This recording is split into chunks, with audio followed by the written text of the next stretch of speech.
bringing the tank up to action, which is getting everything lined up ready, get ready to engage, and then they will start engaging the targets once they are given the permission to fire. You'll watch the gun moving back and forth. That's the gunner scanning. And as targets appear, you'll probably see them on the TV, or you'll see gray objects pop up. They will start engaging.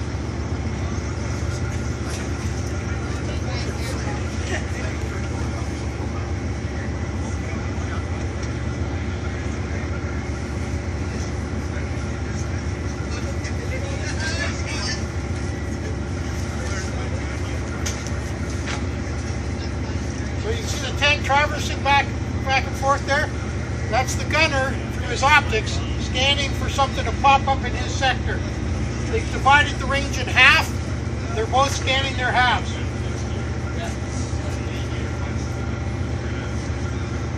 Major, does the other crew assist in looking for targets? Or the crew commander's up top looking.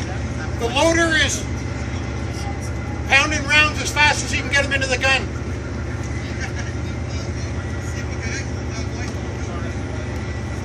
Believe it or not, the driver will also be looking for threats in close, machine gun targets or whatever in this scenario.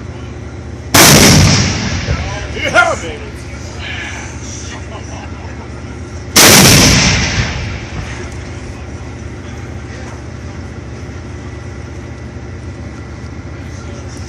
I always like looking at people after their first couple of tank rounds.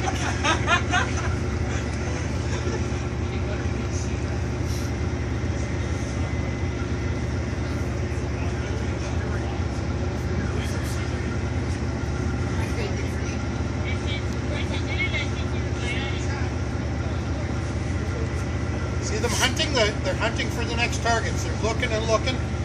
They're trying to get the target as fast as possible. It's time and accuracy. They got to hit the target, but hit it as fast as possible.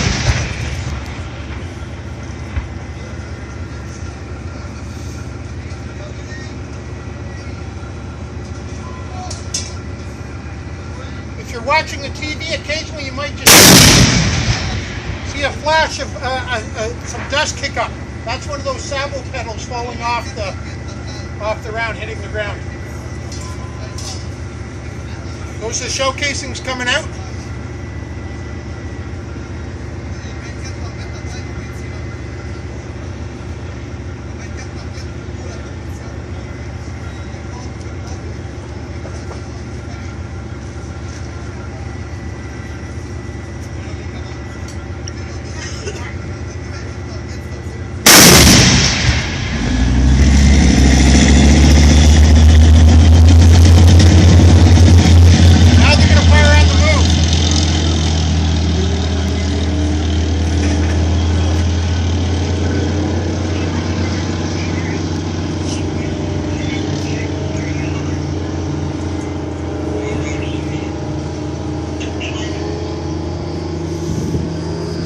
At this point, if you want to lift up an ear flap, you're okay to do it.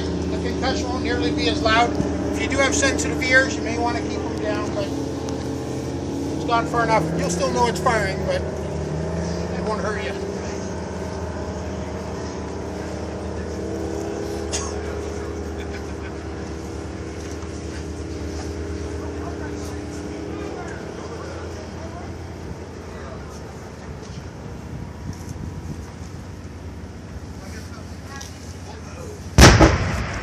Such loves.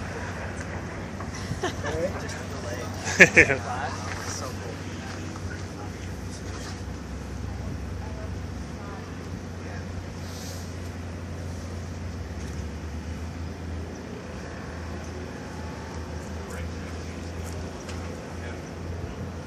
So as per any other magnification device, the optics here, whether it's actually makes it hard because you're magnifying that smoke and dust and mist that's out there. So if the targets are heated, at least one of the two tanks, maybe both of them will switch to thermal, because the thermal can see through that stuff really well. So probably in this case one tank might be on thermal, one on day, or if the targets are heated well, they'll both switch to thermal to be able to see better. But at longer ranges, this type of haze makes it a bit harder to get towards the targets or to see the targets.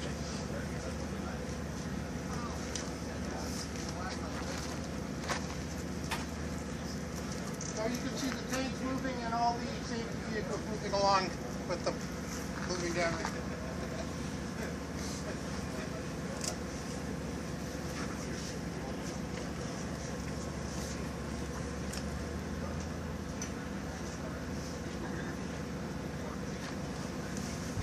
Having those APCs a lot, or the TLAVs they're called now, the tracked light armored vehicles, the old armored personnel carriers in the 1970s and 80s that have been re-rolled in the post-Afghanistan world in order to provide more cargo. Machine gun. Oh, You have machine guns, there's obviously some man targets or fallen plate targets somewhere in the low ground that they're engaging on. it gives you a sense of the idea of the tank acting as the head of the phalanx, bashing through the enemy outer defenses so that the infantry riding along and the armored personnel carriers behind them can then dismount in the middle of the objective and take it to the enemy with bayonets, boots, fists, and grenades and rifle bullets. Because there is still a need for all of that. You don't choose bullets over fists. Okay? You don't choose bullets over fists. Most of the time.